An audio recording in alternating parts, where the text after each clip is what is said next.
जय श्री राम।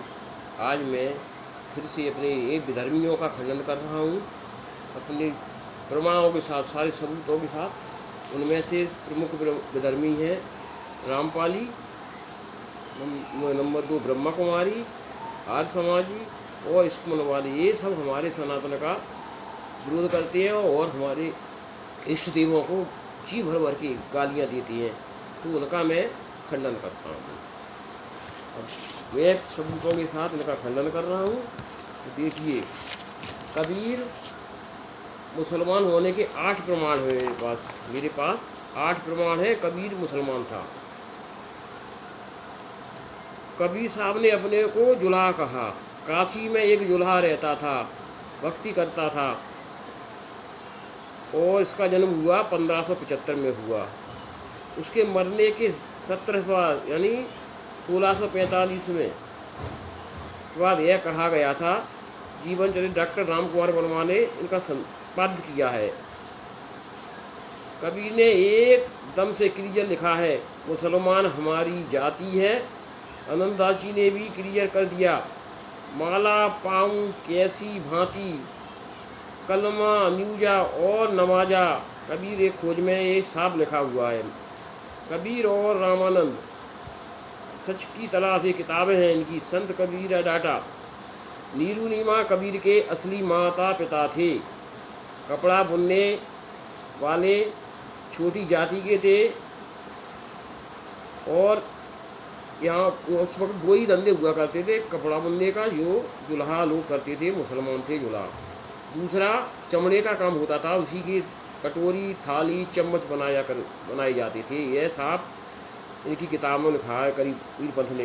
केवल रामपाल के अलावा कोई दूसरा कबीर पंथी इनको भगवान नहीं बताता, पूर्ण परमात्मा नहीं बताता। ये इसलिए बताया गया है कि वह अवतारी बन जाए, इससे उनको भगवान सिद्ध कर दे कबीर को पूर्ण परमात्मा, और उनका अवतारी बन जाए, भगवान बनना चाह रहा है। देखिए, जागो मठ में अनुराग सागर में कहा गया है नीरू नीमा के बारे में, पूर्ण जन्म के ब्राह्मण और ब्राह्मणी थे। नीरू नीमा पूर्ण जन्म के ब्राह्मण और ब्राह्मणी बताए गए हैं। नीरू का घर, नीमा का घर कबीर 84 से अलग है। नीरू टीला में कबीर को जन्म देने वाले थे। ये कहीं पाए नहीं जाते हैं, किसी कमल भमल में नहीं पाए जाते, ये उनके असली माँ बाप हैं। पाए जाने की कहानी झूठी गढ़ी गई है, ये रामपाल के द्वारा गढ़ी गई है, वहाँ पाए जाते हैं। किसी कबीर पंथ में किसी किताब में नहीं लिखा है लिखे में। कबीर का नाम अरबी फारसी भाषा का है, ना तो यह संस्कृत में आता है कबीर, ना हिंदी में आता है, किसी और भाषा में नहीं आता। केवल अरबी और फारसी भाषा का है कबीर शब्द। रैदास जी गोवध करते थे, गौओं को मारते थे रैदास जी।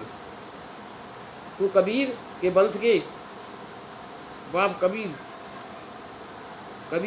कुशाल साहब ने साफ कहा है, इनके ही संत हैं कबीर पंथ के, उन्होंने साफ कहा है। बहुत ही निकृष्ट व्यक्ति थे। कबीर अपने को 18 बार जुल्हा बोला है। इतिहासकार और दादू साहब ने 17 बार बोला है, कुल मिलाकर 35 बार बोला है। काजी ने खतना किया, इनका खतना हुआ है। कबीर का मुसलमानों में खतना होता है, यह खतना किया गया है इनका, ये सबूतों के साथ बोला जा रहा है। और एक इनके मुसलमानों में जो छोटे बच्चे होते हैं 1 साल 1.5 साल तक के, उनके खतने किए जाते हैं। जब काजी खतना करने के लिए आया तो लिंग 7 हो गए, वहाँ इनके 7 लिंग हो गए था। देखिए कितना झूठा कहानी गढ़ी गई है। कलमा नूजा और नवाजा, मुसलमान हमारी जाति। आनंददास जी ने भी कहा है। मक्का मदीना अजान करना, यह इनकी प्रमुख कार्य है। यह पूर्ण परमात्मा कैसे हो गए भाई, एक कोई भी हमें बताए, अपने सबूतों के साथ बताए। ये कभी भी हिंदू धर्म में नहीं थे, मुसलमान थे। उन्होंने धोखे से, पूरे धोखे के साथ में काशी में घाट पर लेट गए हमारे सनातनी रामानंदाचार्य जी। इनका पैर लग गया तो उन्होंने कहा राम राम राम 4 बार, तो उन्होंने इसको ही अपना गुरु मंत्र बना लिया। फिर ये राम भक्ति करने लगे, राम भक्त हो गए। संत के रूप में तो हम उन्हें जानते हैं, अगर रामपाली जिस कबीर को प्रतिपादित करना चाहते हैं, उसका हम पूरी तरह खंडन करते हैं। ये सब मनगढ़ंत कही गई हैं, ऐसा कहीं भी कोई उल्लेख नहीं मिलता है, हमारे सनातनी शास्त्रों में कहीं भी नहीं है। कवि शब्द आता है, कवि माने सर्वज्ञ, और अगर कहें तो कवियों का कवि हमारे श्री गणेश जी महाराज हैं। कवि तो कविताओं की रचना करने वाले हैं, ठीक है। इन्होंने पंच खिचड़ी भाषा में कुछ कहा, ये पढ़े लिखे तो थे नहीं बिल्कुल, कबीरदास जी बिल्कुल भी पढ़े लिखे नहीं थे। तो इन्होंने हमेशा हिंदुओं का ज़्यादा विरोध किया है, मुसलमानों का नहीं किया है।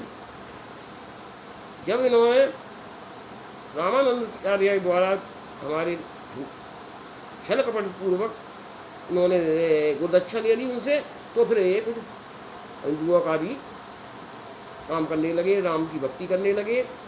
तो इन्होंने सोचा कि हम अगर मुसलमानों का पक्ष लेंगे तो हमारे हिंदू नाराज हो जाएंगे, क्योंकि हमने राम गुरु की रक्षा ली है, गुरु का हम गुरुद्रोही नहीं बन सकते हैं। इसलिए इन्होंने कुछ हिंदुओं के बारे में भी कहा, मुसलमानों का थोड़ा सा खंडन किया, कोई ज़्यादा खंडन नहीं किया है, क्योंकि ये दिखावा किया है केवल। तो कुछ लोग इन्हें संत के रूप में मानते भी हैं, लेकिन सारे कबीरपंथी इनको कभी पूर्ण परमात्मा नहीं बताते कहीं भी। इनके एक आध पंथ नहीं है, 28-29 पंथ हैं इनके, उनमें आप देख लीजिए। केवल रामपाल ने इसलिए उनको प्रतिपादित किया है जिससे यह खुद उनका अवतार ही बन जाए। उसने अवतार की एक किताब बताई है, उसमें खुद को अपना उनका अवतार बताया है। पहले कहता था कि कबीरदास खुद अवतार लेंगे, लेकिन अब झूठ बोल करके कहता है कि उन्होंने इस दास को ही इतनी बड़ी जिम्मेदारी दे दी। उसमें भी बहुत बड़ा झूठ है, कहीं कौन सा सन बताता है, कहीं उनके सनों में भी भारी दिक्कतें हैं, सब झूठ बोलता है। हर जगह उनकी झूठ का ये पाखंड का मैं पोल खोलता हूँ। ऐसी आराम, बस इतना ही आज की अगला वीडियो बनाऊँगा, तब फिर देखेंगे।